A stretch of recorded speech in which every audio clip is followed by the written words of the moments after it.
Saludos, este es el podcast Miopes de la historia. Perdón. En esta ocasión presentaremos a dos debatientes, la compañera Carolina Martínez y el compañero Antonio Ruiz. Y también tendremos como mm, acompañantes a Julián Flores y Óscar Alba. Y su servidor aquí será el moderador de este debate. En esta ocasión, el tema central será sobre la Revolución Francesa.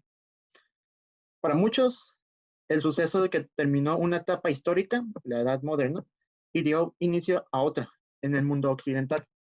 Este acontecimiento de poco más de unos 10 años de duración inició con la intención de limitar el poder de una monarquía y terminó en una etapa anárquica de múltiples enfrentamientos internos, solamente para poco después regresar nuevamente a una monarquía bajo el conocido sujeto histórico Napoleón Bonaparte.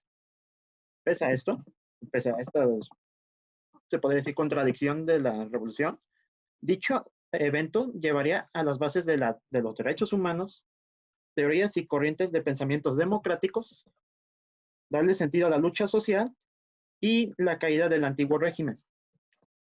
Todo esto combinado con el resultado de lo que ya estaba sucediendo de la Ilustración y que al final de este evento, pese a la tardancia de aplicar un nuevo régimen, en el caso francés, influiría a nivel internacional en futuras luchas y revoluciones y movimientos de independencia, como son las colonias americanas. Su estallido tuvo varios antecedentes. Como mencioné algunos, el poder prácticamente absoluto de los reyes, los enormes gastos y deudas por guerras, en el caso de Francia, el apoyo a la guerra de independencia de las 13 colonias, futuro país de Estados Unidos, las miserables vidas de la mayoría del pueblo bajo el mando de una minúscula aristocracia, incluso el tiempo climático, en esos años hubo una mala cosecha, y entre otras desventajas complementarias, llevarían a que las masas y una nueva élite lideraran un evento para de la Revolución Francesa que buscaría rebelarse contra las medidas fiscales del incompetente monarca Luis XVI. Bueno, compañeros, Carolina y Antonio, si quieren ya podemos proseguir, pero previo a ya integrarnos propiamente en el debate, voy a mencionar que en 5 minutos voy a señalar así del tiempo que ha transcurrido del debate, nada más para que se ubiquen en la duración de los en argumentos y también para no ser tedioso este evento. En el caso de los acompañantes, van a poder intervenir una vez cada de los temas que van a abarcar ellos y les voy a dar 1 minuto y medio máximo. Si se pasan, los voy a cortar. ¿Entendido? Ok, proseguimos. Si quieres, iniciamos con los aspectos sociales y tiene la palabra Antonio Ruiz sobre el aspecto social de la revolución, por ejemplo, la violencia que hubo. Ok, primero que nada, muchas gracias. Los aspectos sociales, primero para entender los aspectos sociales, se tiene que entender cómo estaba la sociedad francesa antes de que empezara, para entender la violencia y por qué surgió y por qué se dio todo el movimiento. De esta forma se tiene que entender cómo estaba la sociedad. La sociedad francesa estaba dividida en tres principales aspectos, los cuales eran el clero, la nobleza y el estado llano. El clero incluso mismo estaba dividido en dos secciones, el cual era el alto clero y el bajo clero. Los del alto clero eran los que tenían como dentro de la iglesia las partes altas, las ventajas, y eran los que normalmente provenían de familias un poco más pudientes, adineradas o con buenos contactos políticos. Estos normalmente manejaban grandes propiedades y realmente no tenían que pasar por muchos conflictos para llegar a donde estaban. En cambio, el bajo clero eran hombres de procedencia humilde y estos normalmente tenían bastantes problemas en cuestiones bueno, llevaban una vida de miseria, ¿no? Y privaciones. La nobleza se encargaba, más que nada, poseían tierras, pero el problema era que las mismas tierras no las trabajaban ellos, lo único que hacían era arrendarlas y cada cierto tiempo, ¿y qué pasó mi dinero? Lo que normalmente pasaba con la nobleza era que se mudaban, ellos dejaban sus tierras, nada más las dejaban arrendar y muchos iban a la corte. Incluso se tiene en un texto de autoría de Humberto Bartoli, que es de Historia Universal, de hecho, que se tenía como para el pueblo el Palacio de Versalles era un signo de corrupción, porque era toda la gente se iba para mantener su estilo de vida bastante alto a costa de las personas que se la pasaban trabajando.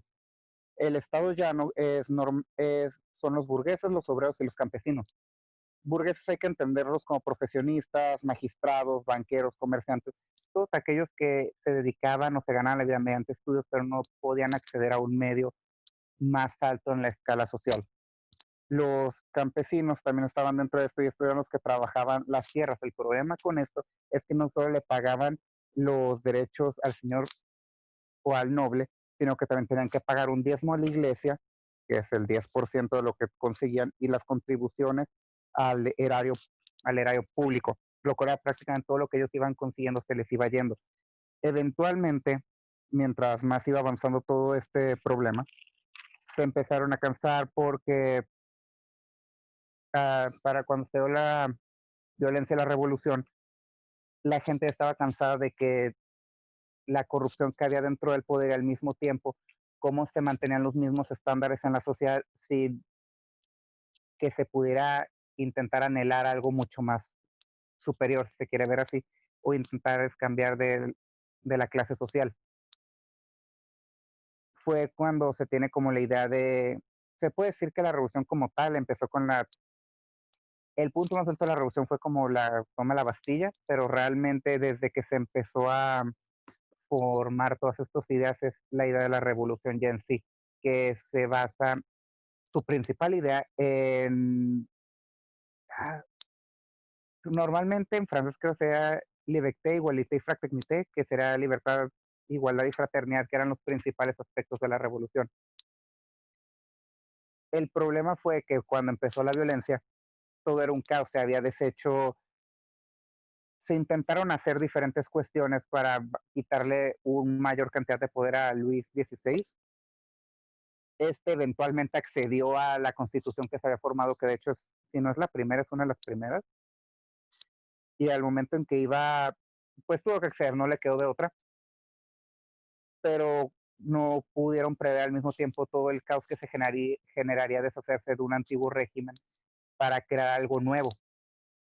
Era algo que por lo cual nunca habían pasado y fue lo que se, fue su problema. Pero incluso después de que cayó Luis XVI, se tiene en mente que, y de hecho se puede ver en el libro de Maquiavelo el Príncipe, que para poder tener un poder mucho mayor dentro del gobierno es necesario deshacerse del monarca anterior para ya no estar teniendo el mismo problema de que puede intentar volver a subir.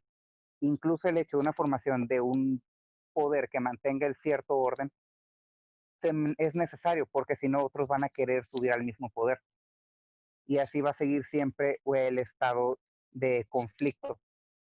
Ahora, sí es cierto que varias personas acabaron decapitados, eso no se va a negar, ni un poco, pero incluso en el mismo libro de Maquiavelo, creo que es una de las principales frases que se le conoce,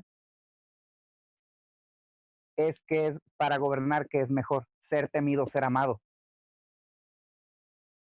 Si se quiere mantener un orden después de que se cayó, después de que ya tumbaste al monarca anterior o después de que ya estás intentando establecer un mejor orden, no puedes llegar siendo amado porque la gente viene de un caos que eventualmente no se va a poder mantener. Es necesario tener un cierto miedo para que la gente siga manteniéndose en esos estándares.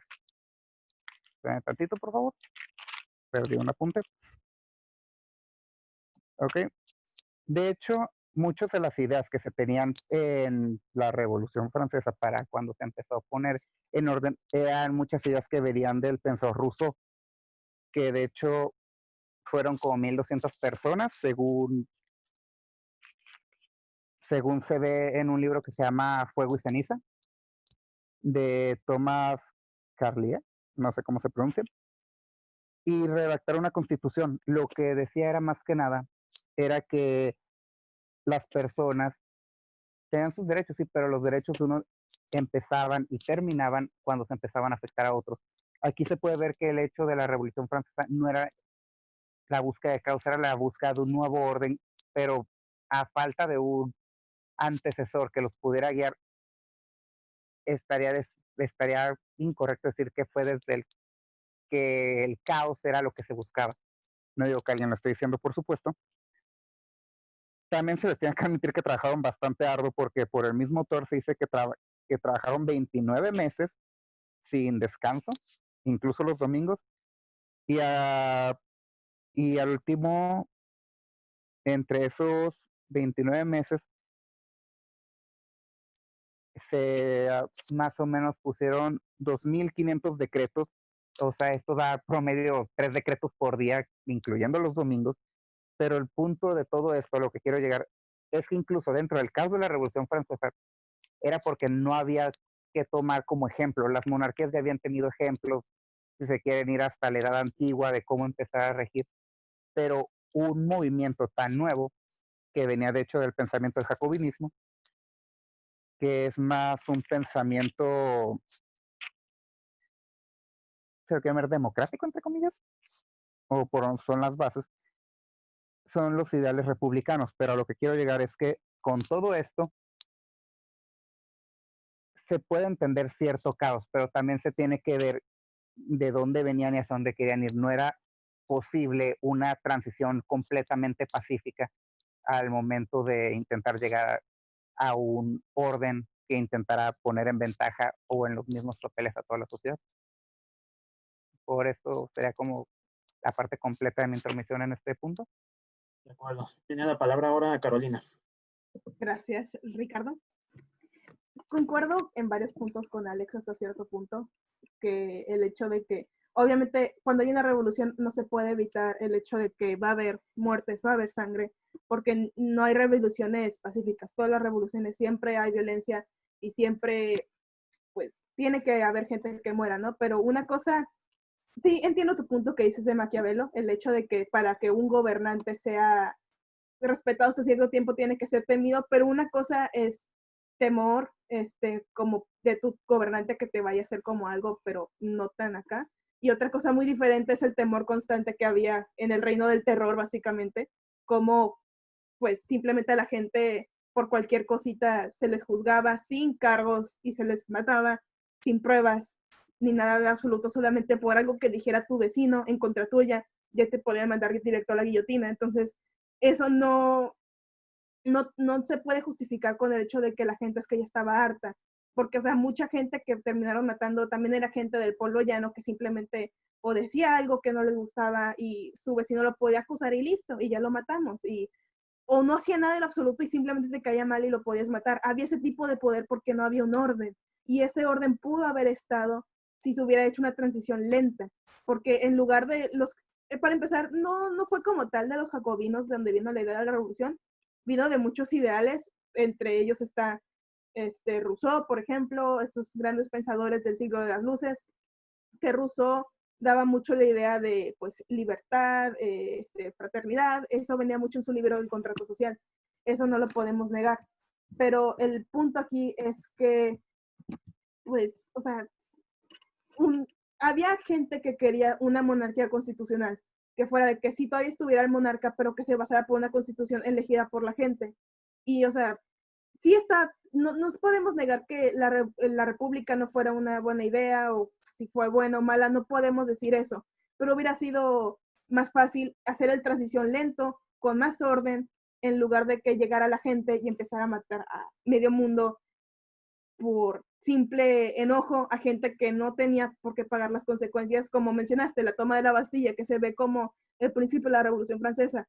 Mataron y cortaron la cabeza a soldados que pues trabajaban ahí, que seguían órdenes, ellos no tenían la culpa, y al gobernador de la revolución, de la Bastilla también le terminaron cortando la cabeza cuando él también seguía órdenes. O sea, sacaban su enojo contra gente que no lo merecía. Y eso no lo podemos justificar de que, pues sí, se morían de hambre, sí, obviamente se morían de hambre, medio mundo se moría de hambre, pero tampoco sabemos las condiciones en las que estaban los soldados y demás. Entonces no siento que se pueda justificar de esa manera el uso. También, por ejemplo, ya cuando los moderados, que eran los que querían la monarquía constitucional y los que estaban intentando tener un orden, al final fueron vencidos, por así decirlo, por los jacobinos, se les fue persiguiendo, cuando ellos también estaban a favor de la revolución, solamente que tenían una idea diferente de la revolución. Entonces, entre ellos mismos se terminaron persiguiendo. Entonces, ahí no se vio mucha fraternidad, libertad, como ellos decían tener. Entonces, no, sí hay violencia, como digo, siempre en todas las revoluciones va a haber violencia, va a haber sangre, no se puede evitar. Pero hay, no quiero decir hay maneras, ¿no? Pero hay un límite a cuánta violencia ya se ve como necesaria y cuánta, pues no tiene sentido que haya tanta hasta cierto punto. Antonio, ¿tienes algo que responder sobre esto? En realidad, entiendo lo que dices, si hubiera sido una mejor idea, un proceso mucho más paulatino, si lo quieren ver así. El problema era que, uno, díganle a un monarca que deje el poder. Es muy probable que el monarca se negaría, si no es, de hecho se negó. Y de hecho por ahí está escrito que Luis XVI accedió a la Constitución pensando en que no iba a funcionar, por lo menos los puntos principales, los cuales, si me permiten, eran, creo que tengo apunto por aquí dos, la libertad permite hacer todo lo que no daña a otras personas y ninguna persona deberá ser molestada por omitir opiniones, lo cual no se cumplió desde un inicio en lo que se dice el régimen de terror. Pero el cambio paulatino no era tan fácil, sigo insistiendo, si se hubiera, no es como que hubieran dicho un día para otro vamos a acabar esto, nos estamos muriendo de hambre. Sí, llevaban años muriéndose de hambre. El punto fue que la incompetencia de Luis XVI no permitió otro cambio ya. Si no quería, está anotado por ahí también en el libro de Fuego y Ceniza, que Luis XVI seguía mucho a uno de sus consejeros. De hecho, no sé dónde apunté el nombre, disculpen. Pero bueno, si lo encuentro por ahorita se los digo. El problema era que cuando se quiere llegar a una transición así, es necesario saber hacia dónde se va a llegar, o por lo menos tener un antecedente, para darse una idea de por qué camino ir. Si no se tiene dicho antecedente, no va a haber forma de decir, esto es lo mejor, vamos a llevarlo así. Eran personas en gran mayoría sin mucha educación, porque en esa época no lo permitía. Así que el hecho de decir que una transición lenta hubiera sido lo mejor, sí es cierto, pero para llegar a esto hubiera sido necesario un contexto diferente para que sucediera. No se puede decir si esto hubiera sido de esta forma. No hay ni fuentes ni forma de ver de lo que hubiera sucedido si se hubiera dicho, si hubiera sucedido de otra forma. Es pura especulación. Pero no fue de otra forma. Las personas, el contexto no se permitía. Pero se están de acuerdo con mi compañera de que hubiera sido posible, no posible, positivo, un cambio más paulatino. ¿No tienes algo que responderle? Sí, o sea, siento que ahí al último medio contradijiste un poquito porque, o sea, dices de que sí hubiera, no podemos especular, pero no hubiera funcionado, o sea, ahí, ¿cómo está eso, básicamente, no? O sea, yo no puedo decir de que yo creo que sí hubiera funcionado, no lo puedo decir, pero el hecho al que yo vi es de que muchos, en especial los jacobinos, fueron muy impacientes y ellos querían que se hicieran las cosas a su lugar y como no se dio, pues entonces vamos a conseguirlo de forma violenta, hacer nuestras cosas básicamente y a tumbar la monarquía. Sí, Luis era un incompetente, creo que eso nadie lo puede negar, hay fuentes que lo dejan muy claro que Luis fue bastante incompetente a la hora de cómo manejar la revolución, cómo manejar en particular su reinado, que tampoco fue muy largo que digamos, pero fue muy irresponsable, en lugar de aprovechar oportunidades para intentar salvarse, él solito casi se terminó matando al intentar escapar a Austria, ¿no? Pero el asunto es de aquí, de que hubiera sido mejor que lo hubieran dejado como prisionero hasta cierto punto, dejarlo ahí, intentar convencerlo de alguna manera, porque sí, ningún monarca se quiere quitar su poder. Obvio está eso, en un millón de años nunca va a pasar que un monarca le digan, oye, puedes dejar tu poder, y oh, sí, claro, aquí está, o sea, eso no va a pasar. Pero en lugar de intentar razonar con él, intentar ser un poco más pacientes, darle esto un tiempo, porque dices, no se pudieran haber visto la violencia que iba a tener la revolución. Desde un principio se vio lo violentos que eran los revolucionarios, desde el primer acto, siendo la toma de la Bastilla, se vio la violencia, o sea, mucha violencia excesiva hasta cierto punto que había. Entonces no puedes decir que es que no se pudo ver, de que iba a ser así. Había señales, solamente que o la gente no las vio o no les importó y decidieron hacer esto un proceso más apresurado del que tuvo que haber sido, en lugar de hacerlo lento. Radicales como Robespierre, Danton, Marat, en especial Marat, hasta cierto punto, no ayudaron a nada, nomás empezaron a criticar. Y no digo que no tuvieran derecho a criticar, sí lo tenían, pero ya los estaban tachando de traidores. Y a la gente no le trae a gente que no supiera mucho de esas cosas. Si te dicen, esta persona es una traidora de la revolución, de lo que te liberó del rey, obviamente va a ir en contra de ellos y no les va a dar la oportunidad de hacer bien el trabajo que querían. Entonces, ahí está ese asunto. Uno de los acompañantes tiene algo que comentar, tienen que levantar la mano. Le doy la palabra a Julián. Pues buenas tardes. Que respecto a la violencia, creo que el punto más importante que se tiene que aclarar es el hecho que resulta un tanto inevitable el exceso de la violencia que se presentó por el hecho de que al ser un movimiento social y principalmente agrario, los participantes de las masas no les interesa no vamos a matar a tanta gente. Con ellos no. Y eso se presenta en muchos movimientos liberales y revolucionarios del siglo XIX que no les interesa con la cuestión del peso de la mortalidad por el hecho que lo que ellos ven es una opresión y la quieren acabar de golpe.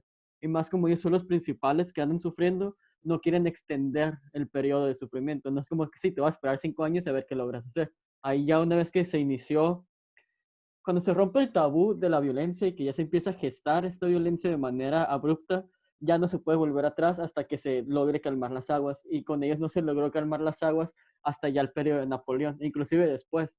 Pero es lo importante que se tiene que aclarar aquí, que el hecho es que los revolucionarios, si bien los líderes principales eran filósofos y literatos, la mayoría eran gente campesina que no tiene ninguna educación. Entonces a ellos no les interesaba de ninguna manera el de no voy a matar a esta persona por el hecho de que no está con mi moral. Con ellos era de o lo mato o no lo hago.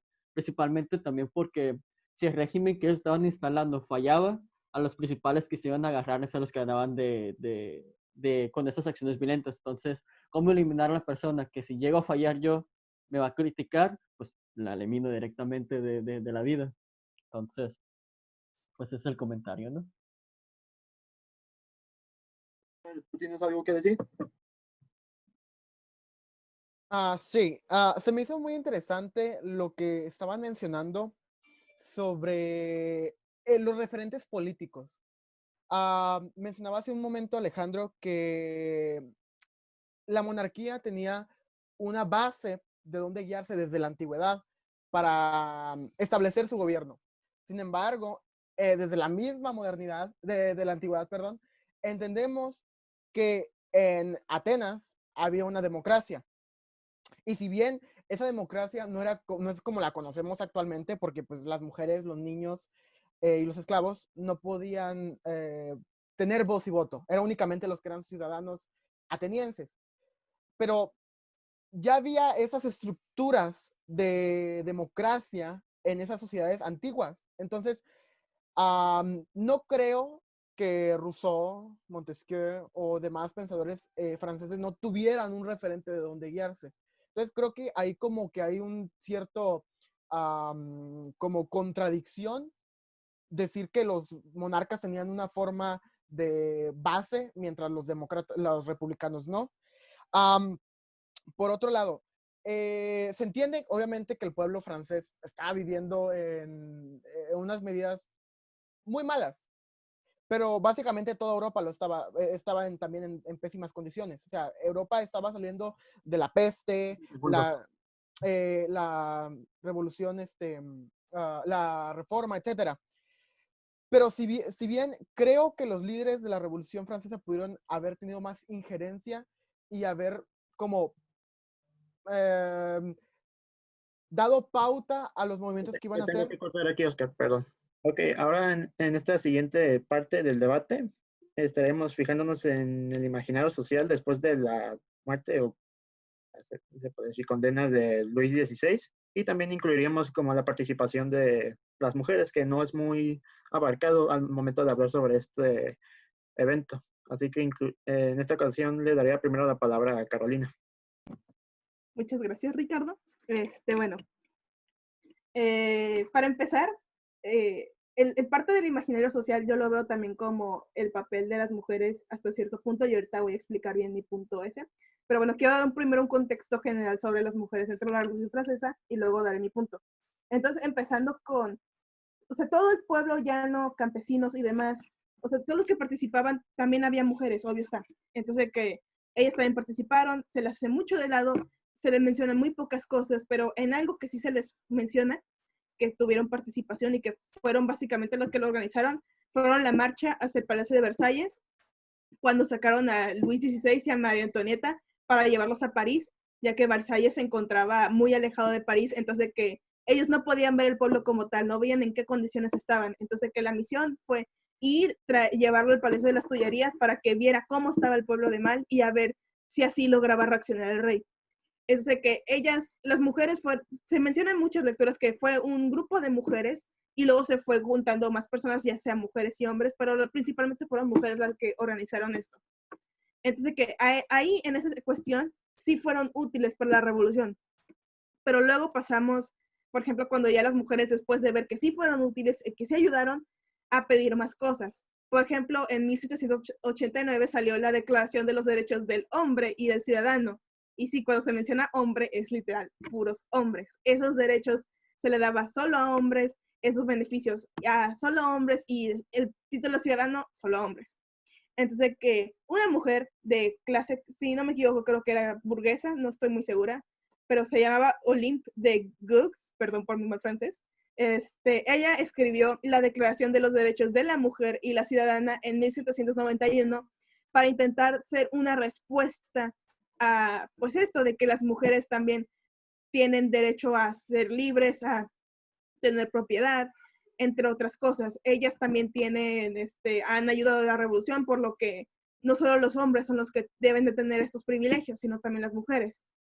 Y luego también está otra mujer llamada Théorine de Méricourt, de que ella hizo una campaña para que las mujeres pudieran portar armas cuando empezó la guerra de Francia contra Austria. Porque sí, aunque estaban en plena revolución, en plena guerra, a ellas no se les dejaba portar armas. Entonces, que pues, o sea, ¿por qué cuando sí son útiles las mujeres? Sí, está bien, vayan, marchen al Palacio de Versalles, saquen a Luis a patadas de ahí, pero cuando ya ellos, ok, ayudamos, ayúdenos con esto, queremos algo más. Porque había grupos de mujeres, había grupos, no se puede decir feministas porque no estaba el concepto como tal de feminismo, pero sí había grupos de mujeres que se juntaban y platicaban sobre cuestiones que mujeres se supone que no tienen que platicar, como política, etcétera, etcétera. Entonces, obviamente a los jacobinos, nuestros queridos jacobinos, eso no les cayó muy bien. Entonces, mandaron a decapitar a Olympe de Gouges por su osadía de publicar algo que fuera favorable para las mujeres. Y a Théorine de Méricourt la terminaron golpeando y se terminó volviendo loca en un psiquiátrico. Entonces, ahí está la cuestión de cómo cuando sí fueron útiles, cuando sí hicieron algo que les benefició tanto a los jacobinos y demás, pues fueron festejadas, y la revolución y Le France y demás, ¿no? Eso sí, súper bien, ¿no? Pero ya cuando, bueno, escribieron derechos del hombre y del ciudadano, nosotros queremos derechos de la mujer y la ciudadana, ahí, ¿por qué no apoyar? ¿Por qué no darles el derecho de usar armas cuando están en plena guerra para poder defenderse? Entonces, ahí están esas cuestiones, básicamente.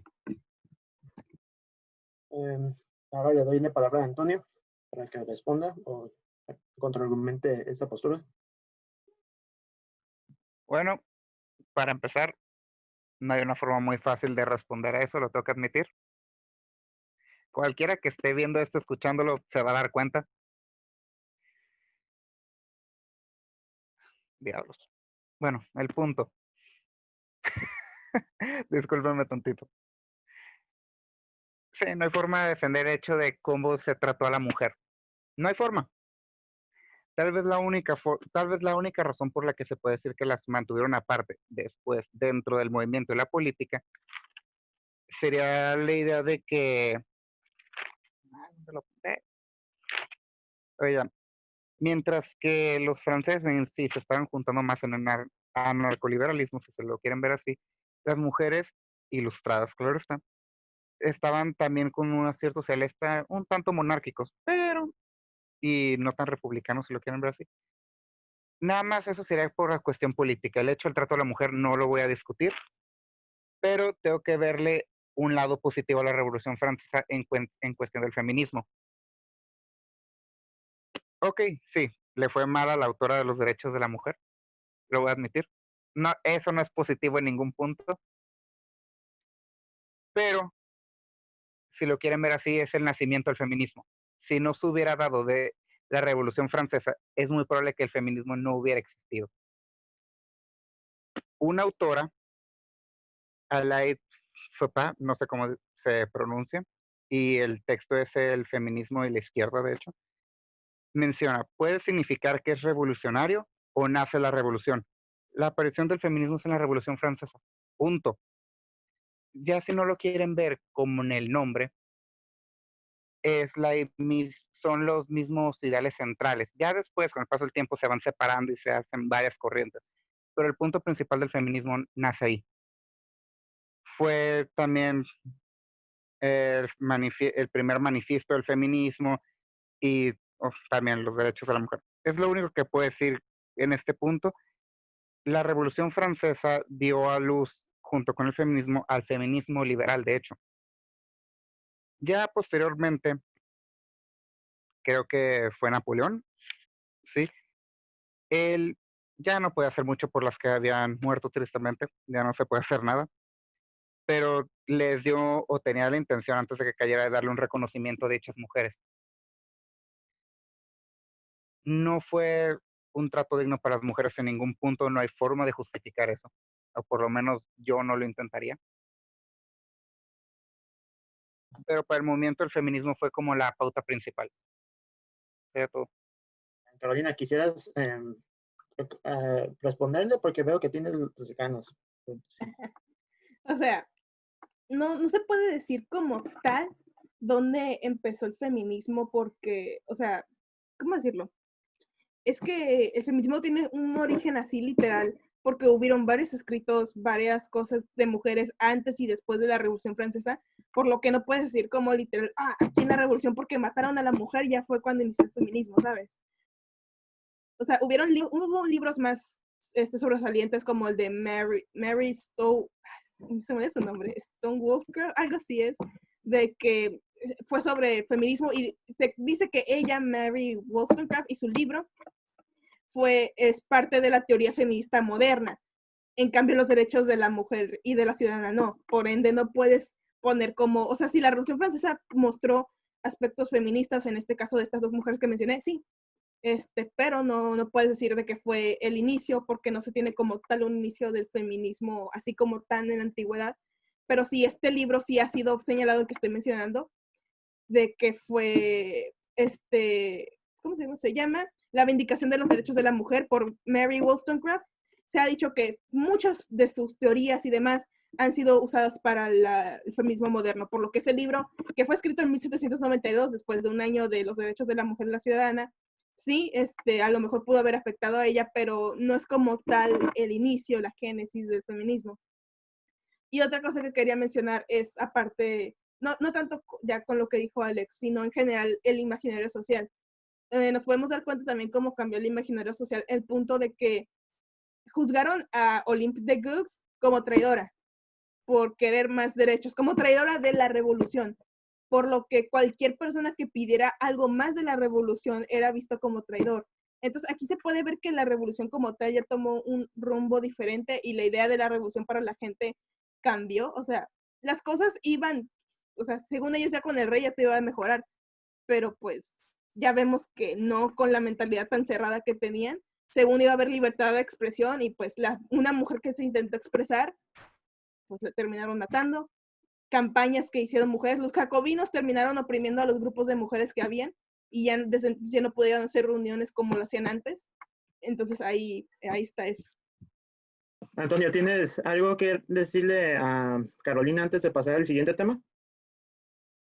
Ok, vamos a seguir ahora con la cuestión del nuevo orden, y también por lo que incluiría el reino del terror. Y pues técnicamente el fin de la lucha, o sea, ya como revolucionaria. Y hablaríamos también de Robespierre, Marat, Danton y otros protagonistas de esta revolución. Así que te daría primero la palabra a ti, Antonio. Ok, gracias. Diablos. Ok. Voy a empezar con Danto. Es como que un punto más tranquilo. Ok. Todos los personajes mencionados durante el Reino del Terror no son muy fáciles de defender, es claro. Pero en un tiempo donde prácticamente todo era caos y no únicamente hecho por los dirigentes, si se quiere ver así, no se puede establecer un orden o no se puede llegar a un orden si lo único que tienes es caos alrededor. Es obvio que va a tener que haber no quiero decir desastre, va a tener que haber un cambio un poco más radical si lo quieren ver así, si el contexto lo amerita. Pero incluso dentro de los mismos puntos, Danto llega a decir o llega a decretar en París una ley para que se intente como que llegar a un cierto orden público, si se quiere ver así, donde por secciones de la ciudad se tenían que reunir 2 veces por semana, lo cual al mismo tiempo era para intentar llegar a ese orden, e incluso dentro de las personas que contaban con menores ingresos de lo normal, o sea, si lo quieren ver como pobres, se decretó que se les pagaran 40 sous, supongo que de la manera, no sé cómo se pronuncia la neta, pero aquí probablemente es una espada de doble filo. Hay una frase de Danto que es se refería de antes de perder en general todo lo que habían conseguido, era quemaremos Francia hasta las cenizas. Sí, no es como que se quiere ver, por lo menos al sujeto se le tiene que admitir que estaba comprometido con su movimiento. Eso no se le puede negar. Pero esto, a lo que quiero llegar es que incluso dentro de tanto desastre, era necesario un poco de maldad, si lo quieren ver, para aplacar o controlar a las personas. No digo que guillotinar a, ¿qué les gusta? 3/4 de la población haya estado correcto. Pero, no hay un pero en eso. Sí se necesitaba un control más estricto. Incluso Robespierre tiene un punto positivo. Sí, guillotinó a muchos que no se lo merecían, eso está más que claro. Pero el punto de Robespierre era que en un tiempo en que hay tanto caos y no sabes quién te puede intentar apuñalar por la espalda, quién sí, quién no, es como decir, encontrarte a alguien en tu casa y ¿vienes de visita o vienes a robarme? No te vas a dar el tiempo de averiguarlo. Tienes la necesidad de tomar una decisión rápida. Si no tomas una decisión rápida, probablemente todo lo que estés consiguiendo caiga completamente. Y miren que de por sí ya había caído bastante desde Luis XVI. Okay, Carolina, supongo que tienes ganas de participar, así que... Esa última comparación no tiene sentido, porque, o sea, dices de que no, si alguien está en tu casa que no conoces, obviamente no vas a preguntar si te viene a robar o no, eso sí, pero lo que hacía Robespierre era alguien que pasaba por ahí cerca de su casa, lo agarraba, le decía, me vas a robar, ¿verdad? Yo sé que me vas a robar, y lo mataba. O sea, esas son dos cosas muy diferentes, básicamente, porque, o sea, una cosa es alguien que tú sabías que estaba conspirando contra ti y que hay pruebas, sí, está bien, vamos a guillotinarlo, ¿no? Es parte de la revolución. Y otra muy diferente es que te llegue alguien a decir, no, sí, es que él tiene pensamientos antirrevolucionarios. ¿Cómo lo sabes? Ah, es que lo oí. ¿Cuántas veces? Ah, ahorita lo oí hace rato. O sea, eso no es suficiente prueba, básicamente. Entonces, y gente que era ajena y gente del campo ya no, o sea, también gente que no tenía mucho que ver con la política, además fueron asesinadas en la guillotina. Por eso, porque le decían a Robespierre, le decían a alguien, aquí es donde entra Marat. Marat en su periódico, si no mal recuerdo, se llama El Amigo del Pueblo. Ahí publicaba listas de enemigos de la revolución y a esas mismas listas era de gente que terminaban mandando la guillotina. Es de que era tan fácil como la mujer que lo asesinó tuvo contacto a él diciéndole, sí, te voy a dar una lista de enemigos de la revolución. O sea, cualquier persona podía llegar y podías anotar a la gente que más te cayera en este mundo. Por ejemplo, yo podría anotar a Julián, a Oscar, a ti, anotarte, mandárselo a Marat, decir, mira, esta gente son enemigos de la revolución. Y ella decía, ah, excelente, lo publica en su periódico y ya dentro de unos días ya están ustedes sin cabeza. Entonces, que eso era demasiado fácil denunciar a alguien sin pruebas. Y a Marat no le importaba, él publicaba a quien fuera y por eso mismo lo terminaron matando. Lo terminó matando justamente una mujer que ya estaba harta de ver tanta, porque no creas que a la población en general le encantaba ver cómo estaban aguillotinando a cada 5 minutos a alguien. O sea, una mujer que ya estaba harta y pensó que iba a conseguir la paz matando a Marat, pero pues desgraciadamente ella también la terminaron guillotinando y su idea de paz murió con ella básicamente porque pues todo se volvió peor después de la muerte de Marat y Robespierre se volvió aún más paranoico con la muerte de Marat de que alguien fuera a llegar y lo fuera a matar. Entonces, o sea, a eso me refiero, pues, de que no, una cosa es sí, si alguien claramente está conspirando contra ti con pruebas, sí, está bien, voy a defenderme.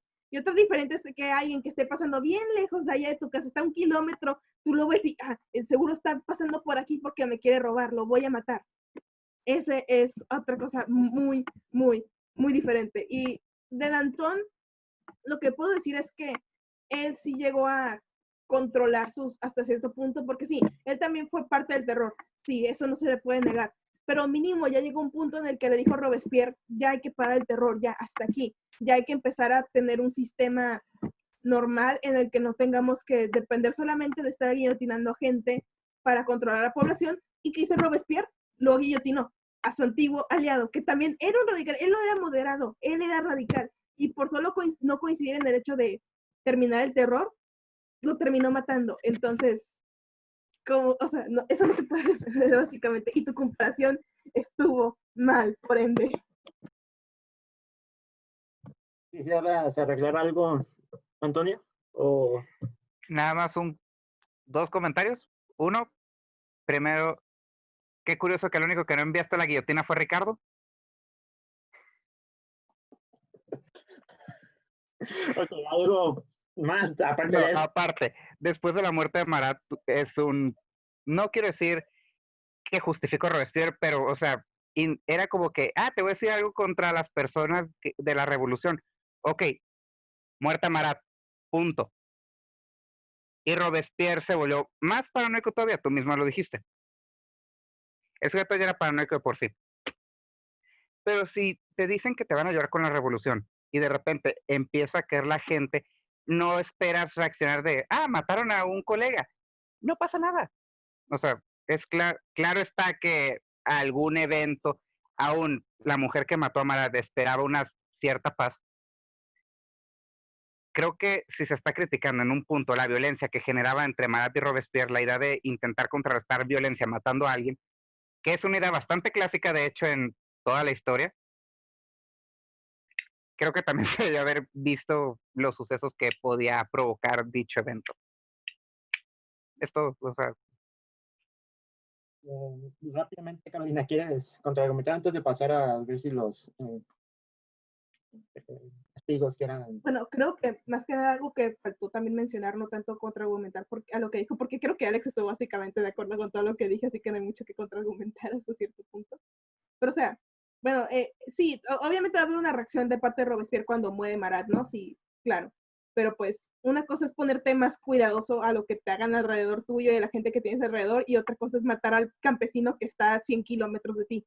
Pues son dos cosas muy diferentes, ¿no? Pero bueno, pero también otra cosa que falta mencionar es el nuevo orden que hubo después con el terror y la nueva religión, si se le puede decir así, porque no eran religiosos como tal, Danton, Robespierre, Marat, no eran religiosos como tal, pero sí estaban de acuerdo en que la religión ayudaba al pueblo hasta cierto punto, les daba algo en que creer, les daba un dogma, por lo que hicieron una nueva religión que era del ser supremo y básicamente adoraban la razón y demás, pero no hay mucha diferencia si se dan cuenta con la religión que había antes, e incluso Robespierre parecía que era el papa de la religión, casi era el protector de todos, o sea, se le subió mucho al final esta cosa, ¿no? Y pues el nuevo orden era de que no podían decir palabras como Messier, no podían estar con la religión antigua, no había libertad de religión, cambiaron los meses de abrumario y los otros nombres raros que había, eran semanas de 10 días para que no supieran cuándo era domingo, para que no pudieran rezarle a Diosito, y y pues sí, o sea, y si te cachaban haciendo alguna de estas cosas, te mandaban a la guillotina. Entonces, aquí ya creo que llegamos al punto ya culminante de la locura de Robespierre, y que pues Robespierre la verdad fue tonto porque toda la gente todavía lo quería hasta cierto punto. Todavía él era respetado, aunque ya no era visto tanto como el incorruptible, creo yo, pero todavía era respetado por todo lo que logró. Pero luego tenía que ir al Congreso a decir que tiene una lista de enemigos y decir, tengo una lista de enemigos y los vamos a guillotinar, y aquí hay algunos de ustedes y no les diré quién es. Y ya, o sea, él solito se condenó a muerte así. Fue como, bueno, vamos a matar a Robespierre primero. Y eso pasó, y lo guillotinaron, y así se acabó el terror. Pero, o sea, todas esas cosas no pueden ser justificadas con que es que ya estaba cansado de las injusticias, de que el incorruptible y demás. Eso no se puede justificar de esa manera, básicamente. Y pues podemos ver como los límites, como una persona que al principio sí tenía intenciones nobles, y se dice en los escritos que Robespierre en realidad sí hasta estaba en contra de la pena de muerte al principio. Entonces pero mientras fue surgiendo más cosas y se volvió más paranoico y su mentalidad cambió por completo, pues ahí decayó todo básicamente. Ok, ¿alguno de ustedes dos quiere comentar algo antes de pasar al siguiente tema? A ver, Oscar, tienes la palabra. Se me hace muy interesante lo que plantean, y de hecho Carolina tiene mucha razón. Lo curioso es que la influencia de los líderes de la revolución tocante a las masas aquí es un acto muy importante, porque lo vemos. Marat, con cada periódico, con cada publicación que hace su periódico, hacía que toda la población sintiera miedo, se movilizara, hicieran cosas, inclusive que Robespierre comenzara a poner su vista sobre alguien. Otra cosa importante que quiero agregar es el hecho que, si bien menciona Alejandro que no estaba bien como matar a alguien, pero Robespierre lo hacía. Robespierre directamente decía, ok, no hay por qué matar a cualquier persona. Pero Robespierre directamente lo hacía. Robespierre, a aquellas personas que, inclusive desde su mismo grupo, que no estaban de acuerdo con su posición, las mataba. Entonces, veo como un radicalismo muy, muy fuerte en la revolución. O sea, siento que ya fue más una lucha de ideologías que de libertades, que democratizar al país fue más como, vamos a hacer lo que yo diga, porque básicamente es hacer lo que Robespierre decía. Entonces ya no veo la voz del pueblo, ya no veo su posición de yo defiendo al pueblo. Julián, ¿quieres comentar algo? Ya para finalizar vamos a entrar pues precisamente con lo que terminó a corto plazo la revolución, que fue el ascenso de Napoleón y pues su nuevo, bueno, entre comillas, nuevo régimen, que sería, si lo viéramos así en cuestiones generales, sería como de regreso a la monarquía. En esta ocasión le daré la palabra a Carolina primero. Gracias, Ricardo. Pues sí, creo que mi punto aquí más general es que no voy a decir que la revolución no fue buena, fue mala, porque como dije, no estamos aquí para juzgar a la historia, no tenemos derecho a hacer eso. Pero lo que sí podemos decir es que los objetivos que tenía claramente, que era y igualdad, fraternidad, una república y demás, pues no estuvieron después de que se acabó la revolución y tardaron años después, si no mal recuerdo, como hasta el siglo XX para que ya se cumplieran los llamados objetivos que tenía la Revolución Francesa. El ascenso de Napoleón, aunque ayudó a terminar la lucha como tal, no ayudó a cumplir los objetivos que había. Napoleón se fue a su idea de las guerras napoleónicas, a luchar, a conquistar Europa, y, o sea, fue un imperio básicamente. Napoleón era un emperador y no sé cómo, o sea, la gente fue de una monarquía a una anarquía a otra monarquía básicamente. Ese fue el proceso de la Revolución Francesa. Entonces, pues sí, o sea, no se puede decir mucho en ese aspecto. No puedo decir que hubieron consecuencias como tal malas de la Revolución Francesa, ya que hubieron cosas que ayudaron hasta cierto punto a otras personas en otros países, pero para el propio pueblo francés no fue tan beneficioso como se supone que tenía que ser la revolución. Tiene la palabra ahora Antonio. Ok, primero que nada estoy de acuerdo con mi compañera de que no vamos a juzgar a la historia. Aparte que no podemos, no estamos ni capacitados. Pero tal vez lo único que tengo que decir sobre Napoleón es que incluso después de la revolución, como dijo, de monarquía a anarquismo y otras monarquías, si lo quieren ver con un emperador de nuevo, bueno, un emperador y ya no un rey. Ese cambio de dejo Francia, me voy a mis guerras, tal vez el único lado positivo que tenía era que se lograba unir de nuevo todo un país fragmentado. Si le agarras, si agarras, por ejemplo, un montón de gente, ¿qué ejemplo quieren dar? Los griegos. Eran unos sujetos que se la pasaban peleando día y noche entre ellos. O sea, cualquiera que lea su historia se va a dar cuenta. Pero uno atacaba a los griegos, todos se juntaban, se unían. Si quieren ver el ejemplo, podría ser Francia, cuando se estaban atacando cada 5 minutos entre ellos. Llega Napoleón, vamos con mis guerras napoleónicas, vamos a conquistar Europa. Lo único que sí logra con eso es de nuevo una unión en ese país. Y digan lo que quieran, pero Francia es un país que está muy orgulloso de sí mismo y es muy unido a pesar de todos los conflictos que ha tenido. Eso se ha visto en prácticamente toda su historia. Y en consecuencias de la misma revolución incluso, ya se vio cómo acabó Francia. Pero si lo quieren ver en consecuencias ya internacionales o globales, muchos de los países que posteriormente tuvieron sus revoluciones, independencias o etcétera, muchos de los pensamientos eran basados en la idea de la Revolución Francesa. Ya sí, claro está que no siguieron el mismo patrón, por lo menos las ideas de la idea de la libertad y la fraternidad y la igualdad es un pensamiento que incluso hoy en día sigue presente y se quiere como llegar todavía más. La Revolución Francesa sí fue un tiempo de bastante caos, pero se tiene que admitir que incluso a largo plazo tuvo sus puntos positivos para un entorno global. ¿Quieres responder? Perdón. ¿Quieres responder? ¿Quieres responderle a eso, Carolina? Algo rápido, o sea, sí, qué mejor manera de unir a un país que básicamente llevándonos a una guerra que pasó por Europa, mató gente, destruyó cosas, ¿no? Sí, la mejor manera de unir a un país. No podemos negar, sí, como dices que Francia ahora mismo es un país muy unido, sí, no se puede negar, pero siento que hay mejores maneras de unir un país. No puedo decir que lo que hizo Napoleón está mal, no estoy diciendo eso, porque al final de cuentas fue efectivo en su misión, que fue unir al pueblo francés, eso es verdad.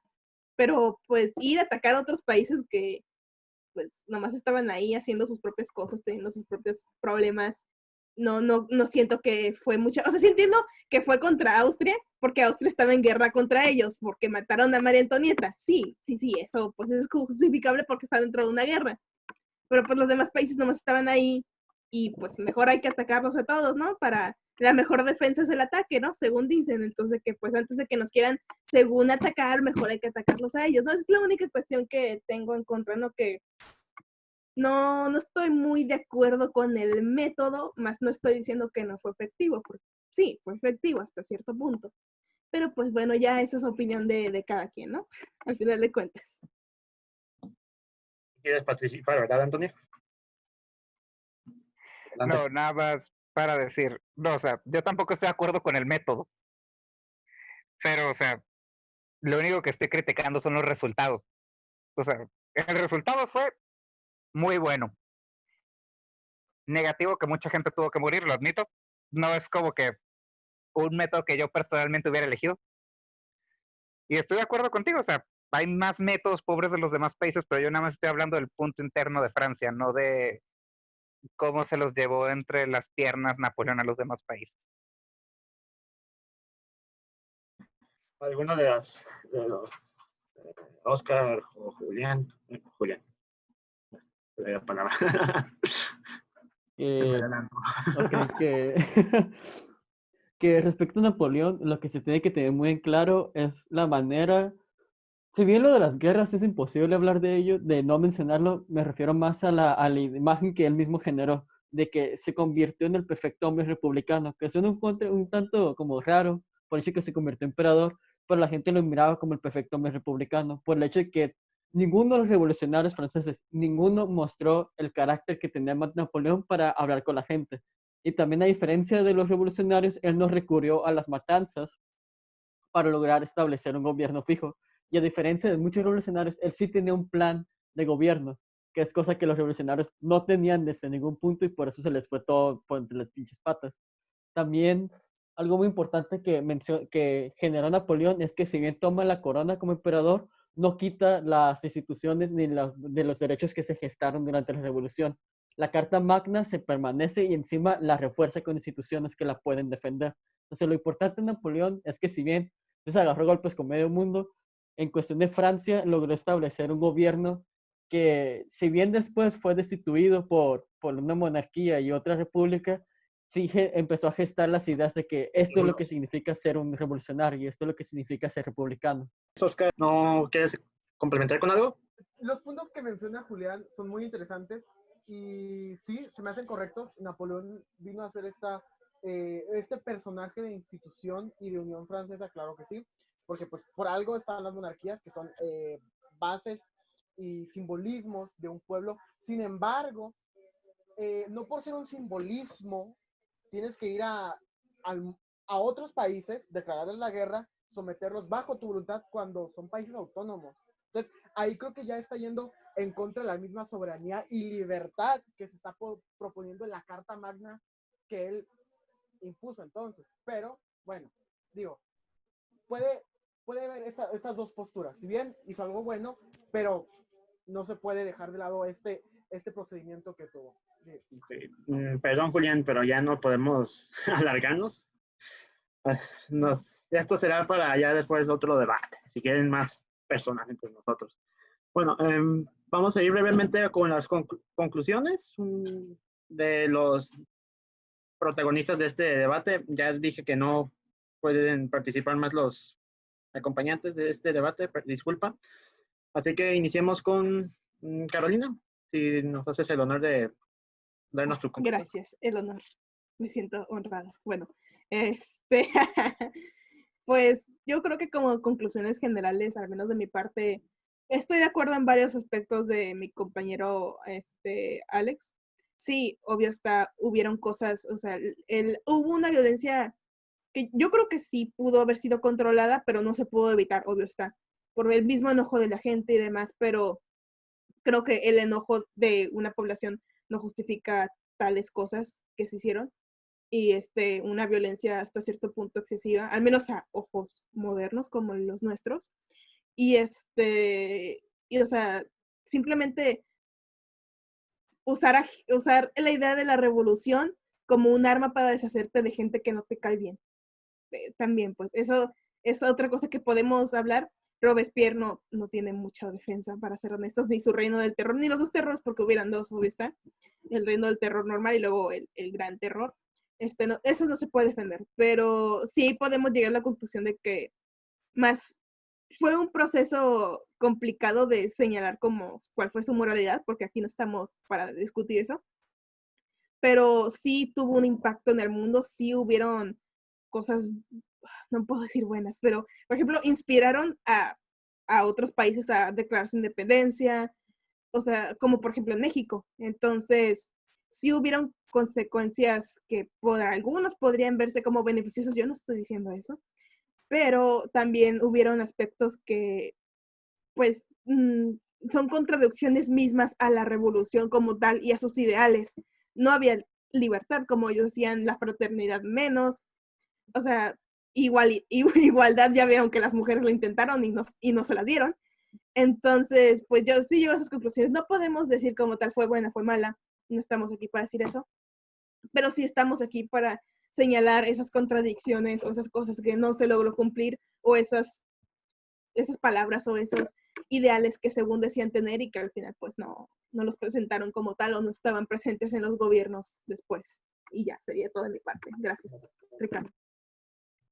Antonio, ¿quieres dar tu conclusión? Bueno, ya conclusión, qué rápido. Ah, creo que estoy de acuerdo en prácticamente, no totalmente, pero prácticamente todo con mi compañera. Eh, no, en realidad la Revolución Francesa sí fue, yo sí voy a decir que sí fue un completo caos y sí trajo cosas positivas para otros países, a pesar de que eso ya es estar emitiendo un juicio de valor en la historia. Soy consciente de ello.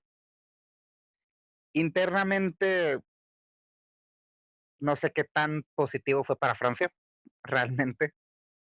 En su momento sí fue muy perjudicial, pero es un evento histórico al fin y al cabo. Todo lo que sucedió, todo lo que pasa hoy en día, es como una conexión. Si se va a hablar de un suceso histórico, no puede hablarse de este sin ver lo positivo y lo negativo. Que algunos tienen más cuestiones positivas que negativas, sí, pero casi cualquier evento tiene su lado positivo. Como dijo el compañero, la cuestión de México en cuanto a independencia, revolución, cualquier pensamiento que tenga que ver con libertad, se tiene que admitir bastante que la Revolución Francesa tuvo algo que ver en los posteriores, por lo menos, en los anteriores, claro que no se puede. Pero, o sea, qué más puedo decir que ya no se haya dicho ahorita durante todo el debate?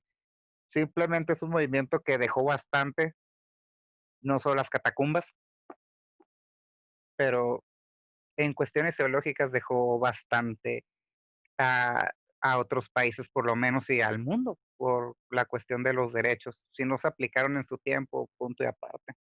Bueno, con esto finalicemos nuestro debate. Interesantes posturas los cuatro, pero en especial los debatientes. Como podrán ver la gente que está apreciando nuestro podcast, este evento fue sumamente complejo. Estaba lleno de contradicciones y pues su impacto fue tal que influyó en no solamente el resto de Europa, aunque sí inicialmente, pero también el resto del mundo. El ejemplo más destacado son las Américas, tanto Estados Unidos como los futuros países de Latinoamérica. Sin caer en anacronismos, no obstante, este evento caótico generó muchas de las mentalidades, especialmente sociopolíticas, que hasta la fecha perduran. Me agradezco a todos ustedes por formar parte de este debate y pues nos veríamos en otro episodio de Miopes de la Historia.